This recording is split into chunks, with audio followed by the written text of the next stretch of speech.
There's a peculiar thing that happens when you climb a mountain. The boulders that seemed impossible to move at the base, the ones that blocked your entire path, become tiny pebbles when viewed from the summit. Your problems haven't changed. You have. Good evening. This is Earl Nightingale. I want to talk with you tonight about something I've observed over many years of studying successful men and women, people who seem to move through life with a kind of immunity to the troubles that flatten others. They have problems, certainly. But somehow, those problems don't seem to have them. There's a reason for this. And once you understand it, once you truly grasp it, you'll never see your challenges the same way again. Here it is, you don't solve your way out of problems. You grow your way above them. Let me explain what I mean. Most people believe that life is about solving problems. They wake up, identify what's wrong, and spend their energy trying to fix it. Fix the money problem. Fix the relationship problem. Fix the career problem. And here's what happens. They do fix it, or they don't, but either way, a new problem of equal or greater size appears almost immediately. It's exhausting, it's dispiriting, and it's completely unnecessary. Because the truth is this: the size of the problem you face is in direct proportion to the size of the person you currently are. When you were 5 years old, tying your shoes was a genuine crisis. Today, you don't even think about it. The problem didn't change, you did. You grew. And in growing, you made that problem irrelevant. The same principle applies to every area of life. The person earning $20,000 a year has $20,000 problems. The person earning $200,000 a year has $200,000 problems. But ask that second person about the problems the first person faces, and they'll often say, "Oh, I remember when I worried about that. It seemed so big then." They're not being dismissive. They're being honest. From where they stand now, those problems genuinely look small. We rise by lifting ourselves, not by dragging our problems down to size, but by growing too large for them to reach. That's the central truth I want you to carry with you. Now, how do you do this? How do you rise so high that your current troubles become distant memories, amusing little footnotes in the story of your life? It begins with understanding what you're really made of. You're not a creature of circumstance. You're a creature of growth. You were designed, yes, designed to expand, to learn to become more today than you were yesterday. That capacity is built into you. It's not optional. It's as much a part of your nature as breathing. But here's the catch: growth doesn't happen automatically. A tree grows automatically. You don't. You have to choose it. You have to feed it. And that means you have to do something most people are unwilling to do. You have to take full responsibility for who you're becoming, not for your circumstances. You're not always responsible for those, but for your response to them, for the kind of person you decide to be in the middle of them. That's entirely on you. So let's be practical. Let's talk about the specific ways you rise. First, you read. You fill your mind with ideas larger than your current situation. Every day, not just when you feel like it. You read biographies of people who overcame what you're facing. You read philosophy, psychology, and sound thinking. You don't read to escape, you read to expand. Second, you associate with people who are already where you want to be. This is critical. If you spend all your time with people who are stuck, you'll stay stuck. Not because they're bad people, but because their conversation, their expectations, their very way of seeing the world will keep you locked in place. Find people who have risen. Listen to them. Watch how they think. Third, you work on yourself with the same intensity most people reserve for working on their problems. That means you examine your character. Are you disciplined? Are you honest? Really honest, even when no one's watching? Do you keep your word? Do you finish what you start? These aren't small things. These are the infrastructure of a human life, and when that infrastructure is strong, nothing can shake you. Fourth, you serve something beyond yourself. This might sound strange, but the people who rise highest are rarely the ones obsessed with their own elevation. They're obsessed with contribution, with making things better, with leaving the world a little richer than they found it. When your purpose is larger than your problems shrink in comparison. And fifth, you accept this truth: your problems are not interruptions to your growth. They are the very means of it. Every difficulty you face is an invitation to become stronger, wiser, more capable. The universe, or God, or whatever you choose to call the force behind things, doesn't send you problems to destroy you. It sends them to develop you. Let me tell you about a man I knew years ago. I'll call him Jack. Jack worked in a factory, barely making ends meet. He had every reason to feel trapped: limited education, no connections, a growing family to feed. His problems were real and pressing. But Jack did something unusual. Instead of spending his evenings complaining or numbing himself with distractions, he spent them learning. He read everything he could about business, about economics, about human nature. He studied successful people. He saved what little he could and invested it carefully. He treated every setback as a lesson. 10 years later, Jack owned 3 businesses. And when I asked him if he remembered those tough years, he smiled and said, "I remember them. But honestly, they don't seem like problems anymore. They seem like preparation." That's what I'm talking about. That's the view from the summit. Now, I know some of you are thinking, you don't understand. My problem is real. It's serious. It's not going away just because I read a book. You're right. It might not go away, but you're missing the point. The goal isn't to make the problem disappear. The goal is to become someone for whom that problem is no longer a threat. When you're strong enough, resourceful enough, clear-headed enough, the problem is still there, but it cannot touch you. It cannot control you. It cannot define your life. You rise above it. Not by denying it, but by outgrowing it.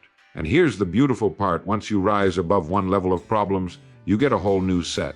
But these new problems are better problems. They're challenges that call forth greater versions of yourself. They're the kind of problems that 10 years from now, you'll look back on and realize shaped you into someone extraordinary. Most people spend their lives trying to have fewer problems. Successful people understand that the goal isn't fewer problems, it's better problems, bigger problems, problems that prove you've grown. Think about it. Would you trade your current problems for the problems you had 10 years ago? Most people wouldn't. Because even though today's challenges feel heavy, you'd never go back. You've grown. You're more capable. You're more resilient. That's proof the system works. Perspective is altitude. You know, I meet people all the time who tell me they're trapped, completely stuck. They describe their situation to me, the debt that keeps growing, the job that's killing their spirit, the relationship that's falling apart, and they look at me with absolute certainty and say, "Earl, there's no way out. I've looked at this from every angle. I'm finished." And I believe them. I believe that from where they're standing, that's exactly what they see. A wall, solid, immovable, final. But here's what I've learned to ask them: how long have you been staring at this wall? They usually tell me months, sometimes years. They've analyzed it, worried over it, lost sleep about it. They know every crack, every detail. They've become experts on their own entrapment. Now, let me tell you something important, something that might change the way you see every problem you've ever faced. That wall, it's not as big as you think it is. I know that sounds dismissive. It sounds like I'm minimizing what you're going through. But stay with me. Imagine you're standing 3 inches from a brick wall. That's all you can see, brick. Your entire field of vision is filled with this obstacle. You can describe the texture, the color, the mortar between each brick. It's overwhelming. It's everything. Now, take 3 steps back. Suddenly you see the wall has edges. It's not infinite. You can see ground beneath it and sky above it. Take 10 more steps back, and you realize the wall isn't even that tall. Walk 100 yards back, and the wall that consumed your entire world becomes a small feature in a much larger landscape. Climb to the top of a nearby hill, and you might have to squint to even find it. The wall didn't change. Not one brick moved. Your position changed. And with it, everything changed. This is what I mean when I say perspective is altitude. The problems you're facing right now, the ones that seem impossible, the ones that wake you at 3 in the morning, they're real. I'm not suggesting otherwise. But their size, their power over you, their ability to dominate your life, that's not fixed. That changes based on where you're standing. Most people never step back. They stay pressed against their problems, nose to the brick, cataloging every detail of their difficulty. They become so familiar with the obstacle that they can't imagine life without it. The problem becomes their identity. But successful people, and I've studied thousands of them, they all do something different. They rise. They gain altitude. They climb higher in their thinking, in their capabilities, in their understanding of how life actually works. And from that higher vantage point, the problem that once blocked everything becomes manageable. Sometimes it becomes trivial. I'll give you a practical example. A young couple came to me once drowning in $8,000 of debt. To them, it was catastrophic. They couldn't sleep. They were fighting. They were talking about bankruptcy. That debt was a mountain they couldn't possibly climb. I asked them, if you were earning twice what you earn now, would $8,000 feel the same? They stopped. Thought about it. Well, no, they admitted. If we made twice as much, we could pay that off in a few months. Exactly. I said, the debt hasn't changed, but your earning power could. The problem isn't actually the debt, it's your current altitude. You're standing at sea level, and 8,000 feet looks impossible to climb. But if you were already at 6,000 feet, you'd look at that same distance and think, that's a decent hike, but I can do it. They went to work on themselves, not on the debt, on themselves. They learned new skills. They increased their value. They raised their altitude. Within 2 years, they'd paid off the debt and couldn't quite remember why it had terrified them so much. See, here's the secret. You don't have to solve every problem. You just have to outgrow it. When you were a child, reaching the kitchen counter was impossible. Now you don't think about it. When you were in school, long division seemed impossibly complex. Now you do it without conscious thought. You grew. The problem stayed the same size, but you became bigger than it. The magnificent thing about human beings is that we're designed to gain altitude. We're built to rise. We can learn, adapt, expand our thinking, develop new capabilities. That capacity is already inside you right now, waiting to be used. So tonight, I want you to ask yourself, what altitude am I at? Am I pressed against this problem, or have I stepped back to see it clearly? Have I grown enough to match this challenge, or am I trying to solve it from a position that's simply too low? Because the moment you start climbing, the moment you commit to rising, that impossible wall starts to shrink. Not because it's changing, but because you are. And that, my friend, is the only change that ever really matters. Growth makes you untouchable. I want to tell you about a man I once knew who lost everything. And I do mean everything. His business collapsed in a matter of weeks. Partners he'd trusted for years vanished when the trouble started. His savings evaporated. His home went into foreclosure. His wife, unable to handle the pressure, left him. Within 90 days, he went from what most people would call success to sleeping on a friend's couch with 2 suitcases to his name. Most people in his position would have been destroyed. Finished. You see them sometimes, men and women who had one catastrophic loss and never recovered. They carry that defeat around like a weight chained to their ankle, shuffling through the rest of their lives, always looking back at what was taken from them. But this man did something peculiar. He sat on that couch, looked around at what remained of his life, and said out loud, "Well, I guess I'm bulletproof now." His friend thought he'd lost his mind. Bulletproof. You just lost everything. Exactly, he said. Everything they can take from me, they already took. And I'm still here. I'm still breathing. I still have my mind, my hands, my ability to think and create. So what else can they do to me? Now, before you think this was some kind of breakdown, let me tell you what happened next. Within 18 months, he'd started a new venture. Within 5 years, he'd built it larger than the business he lost. But here's the interesting part, and this is what I want you to really hear. He told me that the second time around, nothing rattled him. Market downturns didn't shake him. Competitors trying to undercut him, he barely noticed. Problems that would have kept him up at night before. He handled them before lunch and moved on. Once you've been stripped down to nothing and survived, he said, you realize that circumstances can't actually touch the core of who you are. They can take your money, your possessions, your status, but they can't touch your ability to build again. That belongs to you. Always has, always will. That's what I mean when I say growth makes you untouchable. Let me be clear about something. I'm not talking about becoming arrogant or reckless. I'm not suggesting you become indifferent to life's challenges. What I'm talking about is developing a kind of inner sovereignty, a deep knowing that no external condition can determine your worth or your future. Most people live their entire lives at the mercy of their circumstances. When things are good, they're good. When things are bad, they're bad. Their mood, their confidence, their very sense of self rises and falls with the stock market, with their boss's opinion, with whether or not they got invited to the party. They're touchable, vulnerable. One bad phone call can ruin their week. One criticism can send them spiraling. One rejection can make them question everything they've built. But when you grow, when you really grow, not just in skills but in character, in understanding, in that deep inner knowing of who and what you are, something shifts. You begin to realize that you're not your circumstances. You're the person responding to circumstances. And that person, if properly developed, is untouchable. Think about it. What can truly harm you if you've developed the ability to learn from anything? What can defeat you if you know how to start over?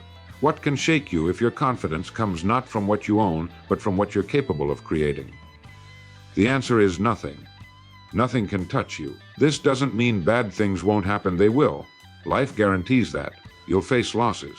You'll encounter setbacks. You'll have days when everything seems to go wrong at once.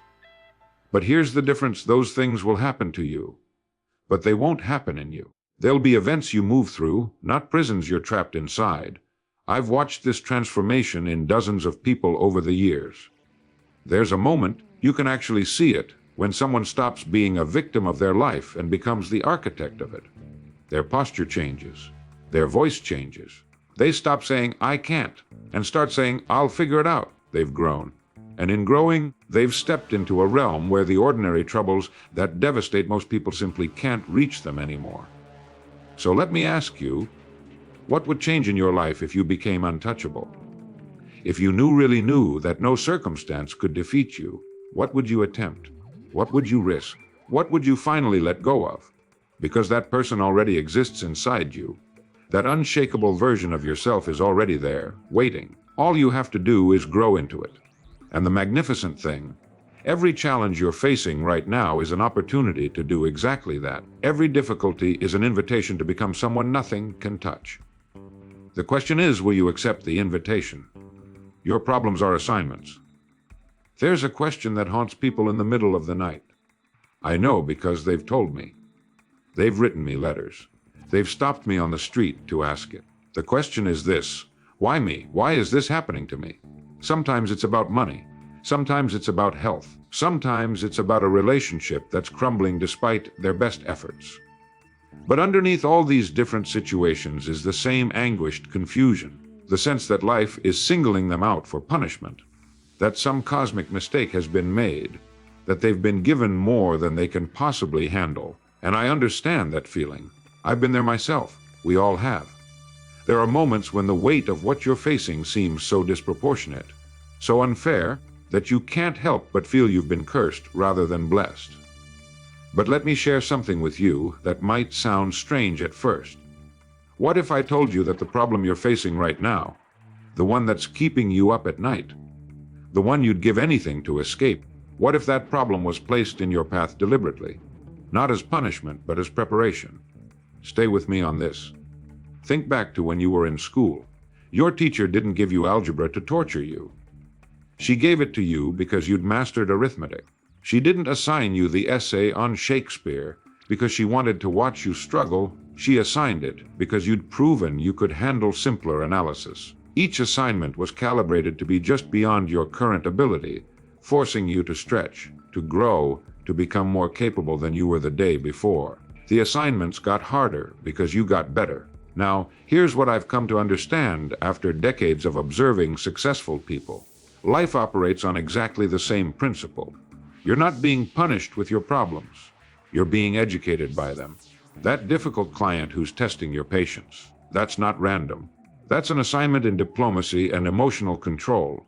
That financial setback that's forcing you to budget and strategize, that's not bad luck. That's a course in resource management and creativity. That relationship conflict that's making you examine your own behavior, that's not a curse. That's advanced study in self-awareness and communication. Every problem you face is precisely the curriculum you need for the next level of your life. Think about it this way. If you wanted to become a doctor, you wouldn't complain about having to study anatomy. You'd recognize that understanding the human body is essential to the work you're called to do. If you wanted to become a pilot, you wouldn't resent learning about weather patterns and navigation. You'd see it as necessary knowledge.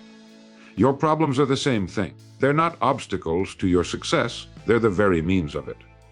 I knew a woman who spent 3 years caring for an aging parent with dementia. 3 years of exhausting days, sleepless nights, and constant worry. She told me she felt like her life was on hold, like she was missing out on everything while her friends were advancing their careers and enjoying their freedom. But here's what happened after. When she returned to work, she found she'd developed something extraordinary. She had patience that couldn't be shaken.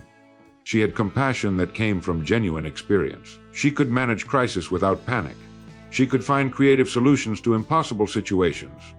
Within 2 years, she'd been promoted twice, not despite those 3 difficult years, but because of them. She'd completed an assignment most people never get, and it had equipped her with capabilities that couldn't be taught in any classroom or seminar. See, here's the truth that most people miss. Life is rigorously fair in one particular way. It gives you exactly the problems you need to become exactly the person you're meant to be. No more, no less. If you're facing money problems, it's because you need to learn what money really is and how it works. If you're facing relationship problems, it's because you need to understand people and yourself more deeply. If you're facing health problems, it's because you need to learn about discipline, consistency, and the profound connection between your choices and your outcomes. The problem isn't an interruption to your education. It is your education. And once you pass the test, once you learn what that particular problem was meant to teach you, you don't have to take that class again. Oh, you'll get new problems, but they'll be different problems, higher level problems. The kind of problems that prove you've graduated. So tonight, I want you to look at whatever you're struggling with differently. Not as something that's happening to you, but as something that's happening for you. Not as punishment, but as preparation. Ask yourself, what is this teaching me? What capability am I being forced to develop? What weakness is being exposed so I can strengthen it? What understanding am I being pushed toward? Because I promise you this, once you see your problems as assignments, everything changes. The resistance drops away. The resentment fades. And in its place comes something powerful, curiosity, determination, and the quiet confidence that you're being prepared for something greater than what you're currently experiencing. You're not being torn down. You're being built up. And every problem you face is another brick in the foundation of the person you're becoming. That's not philosophy. That's fact. And the sooner you embrace it, the sooner you'll stop asking, why me? And start asking, what's this making me ready for? And that question, my friend, changes everything. Security comes from within. I remember talking to a man once who had what most people would call complete security. He had a job with a Fortune 500 company, 22 years of seniority, excellent benefits, a pension waiting for him. He owned his home. He had savings in the bank. On paper, he was set. But when I talked to him, really talked to him, here's what I found: he was terrified. He was terrified that the company would downsize and he'd lose everything. He was terrified that his industry was changing and his skills would become obsolete. He was terrified that one economic downturn could wipe out his savings. He woke up every morning with a knot in his stomach, checking the news, watching for signs of trouble. He had everything that was supposed to make him feel secure, but he felt like a man standing on thin ice, listening to it crack beneath his feet. Now, contrast that with another person I knew. She was a freelance writer, no steady paycheck, no benefits, no pension. She lived month to month, project to project. If you looked at her situation from the outside, you'd think she was one emergency away from disaster. But when I talked to her, she radiated something I can only describe as calm confidence. She wasn't worried. She wasn't scrambling. When I asked her how she slept at night with so much uncertainty, she said something I've never forgotten. Earl, I used to work a corporate job. I had the salary, the security, all of it. And you know what? I was anxious every single day. Because I knew that my well-being depended on decisions other people were making, decisions I had no control over now. I know that no matter what happens, I can write, I can think, I can create value. That's not something anyone can take from me. That's real security. And that's when something clicked for me. Real security has nothing to do with your circumstances. Nothing at all. You can have $1 million in the bank and feel vulnerable. You can have tenure at a prestigious university and lie awake worry. You can have a marriage of 30 years and still feel uncertain about your future. Because all of those things, every single one of them, exists outside of you. And anything that exists outside of you can change, can be taken, can disappear overnight. But here's what I've learned: there's a different kind of security, a deeper kind, and it comes from one place only: from who you've become. When your security comes from your skills, your character, your ability to learn and adapt and create value in any situation, then you're standing on solid ground, because those things live inside you. They go where you go. They can't be downsized. They can't be foreclosed. They can't be taken by market forces or changed circumstances or other people's decisions. Let me tell you what this looks like practically. A man with external security says, "I'm safe because I have this job." A man with internal security says, "I'm safe because I'm the kind of person who can get any job or create one if I need to." A woman with external security says, "I'm fine as long as the market stays stable." A woman with internal security says, "I'm fine because I know how to navigate any market, whether it's up or down." Do you see the difference? One person's security depends on conditions staying the same. The other person's security depends on their ability to handle whatever conditions arise.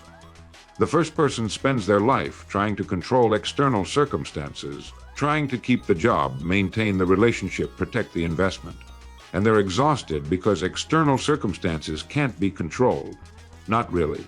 Not for long. The second person spends their life developing internal capabilities, learning, growing, becoming more resourceful, more resilient, more creative. And they're calm because they know that whatever happens, they'll figure it out. I'm not saying external things don't matter. Of course they do. It's good to have savings. It's wise to plan. It's smart to build stability where you can. But if your sense of security depends entirely on those external things, you're building your house on sand. Because external things shift. They always have. They always will. The economy changes. Industries evolve. Companies restructure. Relationships end. Health declines. That's not pessimism. That's reality. Change is the one constant we can count on. So the question is, are you prepared for change? Or are you just hoping it won't come? Because here's the truth. The person who depends on external security lives in constant fear that something will change. The person who has internal security knows that something will change and isn't bothered by it. In fact, they often welcome it, because change brings opportunity for those who are prepared. I've seen this play out hundreds of times. When economic downturns come, when industries collapse, when unexpected changes sweep through, some people are devastated and some people barely break stride. The difference is never how much money they had or how secure their position was. The difference is always internal. The people who thrive through change are the ones who've invested in themselves. They've read, they've learned, they've developed skills, they've cultivated character. They've become people who can create value in any environment. That's the fortress that can't be breached. That's the security that lasts. So tonight, I want you to ask yourself an honest question. Where does your security come from? Is it in your bank account, your job title, your relationship status? Or is it in your capabilities, your character, your proven ability to adapt and overcome? Because if it's the first, you're vulnerable. No matter how solid things look right now, you're vulnerable. But if it's the second, if you've built yourself into someone who can handle whatever comes, then you're truly secure. And nothing, not markets, not circumstances, not other people's decisions, can take that away from you. That's not just comfort.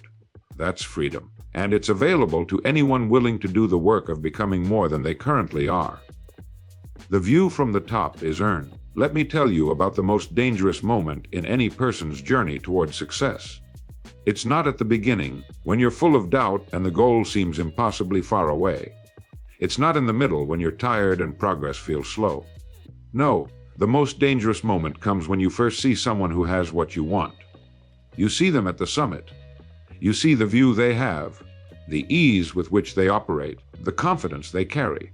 And something inside you whispers a terrible lie. They got lucky. They had advantages you don't have. The system is rigged. There's no point in even trying. That whisper has stopped more dreams than any obstacle ever could. I've watched it happen countless times. Someone starts with genuine ambition. They want to build something, become something, achieve something significant. And then they encounter someone who's already there, someone who's already living the life they dream about. And instead of inspiration, they feel something else entirely: resentment, envy. And beneath both of those, despair. Because from the bottom, the top looks impossible. From where you're standing, you can only see the result. You can't see the road that led there. But here's what I need you to understand, and I mean really understand, not just intellectually, but in your bones. Every single person who stands at the top earned their way there. Every one of them. Now, before you start listing exceptions, before you tell me about inheritance or connections or lucky breaks, let me be more precise. I'm not saying everyone who's wealthy earned their wealth. I'm not saying everyone who's famous earned their fame through merit. I'm talking about something different. I'm talking about the people who have genuine mastery, the ones who possess real capability, the ones who, if you stripped away everything they had and dropped them in a new city with nothing, would build it all back again. Those people, they earned every bit of what they have. And here's the part most people miss: what they earned wasn't just the money or the position or the recognition. What they earned was the ability to see things you can't see yet. That's what the view from the top really is. It's perspective. It's understanding. It's pattern recognition. It's the ability to make decisions quickly because you've made similar decisions 1,000 times before. It's knowing which problems matter and which ones don't. It's seeing opportunities that look like obstacles to everyone else. You can't buy that view. You can't inherit it. You can't be given it as a favor. You have to earn it through experience, through failure, through getting up every single day and doing the work that most people aren't willing to do. I knew a chef once, brilliant man, who told me it took him 15 years to make a simple omelet perfectly. 15 years! People would come to his restaurant and watch him cook and think, oh, he makes that look so easy. And it was easy for him, because he'd made 10,000 omelets. He'd failed with 1,000 of them. He'd experimented, adjusted, refined his technique through years of daily practice. The ease they saw was earned, every bit of it. That's what people don't understand when they look at mastery from the outside. They see the grace, the confidence, the apparent effortlessness. They don't see the decade of clumsy attempts that came before. They don't see the early mornings and late nights. They don't see the times when it would have been easier to quit than to continue. They see the view. They don't see the climb. And because they don't see the climb, they tell themselves the view was given, not earned. And that lie, that small, poisonous lie, gives them permission to stop trying. But here's the truth, and this is what will set you free if you let it. The view from the top is available to anyone willing to make the climb. Not anyone who wishes for it. Not anyone who feels entitled to it. Anyone willing to do what's required to earn it. And what's required isn't mysterious. It isn't secret. The successful people will tell you exactly what they did. They'll describe the daily habits, the difficult choices, the years of steady work. It's all out there, documented, explained, repeated in 1,000 books and interviews. The information is free. The implementation is what costs. You have to show up every day. You have to do the work when you don't feel like it. You have to keep going when results are slow. You have to learn from failure instead of being defeated by it. You have to be honest with yourself about your weaknesses and work to strengthen them. You have to delay gratification. You have to make choices that your current self finds uncomfortable so that your future self can live differently. That's the price. That's what earns the view. And here's what makes it worth it. When you finally reach that higher vantage point, when you've put in the years and developed the capability, you'll look back and realize something profound. You won't just see how far you've come. You'll see that you've become someone different. Someone stronger, someone wiser, someone who earned not just the success, but the character required to handle it. That's what the view from the top really is. It's not just seeing your old problems as small. It's seeing yourself as someone who grew large enough to make them small. And nobody can give that to you. You have to earn it. So when you see someone at the top, don't resent them. Study them. Ask yourself, what did they do that I'm not doing? What did they learn that I need to learn? What price did they pay that I'm not yet willing to pay? Because that view, it's waiting for you. But you have to climb for it. And the magnificent thing is this: the moment you start climbing, the moment you commit to earning your way up, the view starts to change immediately. You don't have to wait until you reach the summit. Every step up gives you new perspective. Every day of honest work changes how you see the world. The view from the top is earned, but the earning begins today, right now, with the next choice you make. And that choice is entirely yours.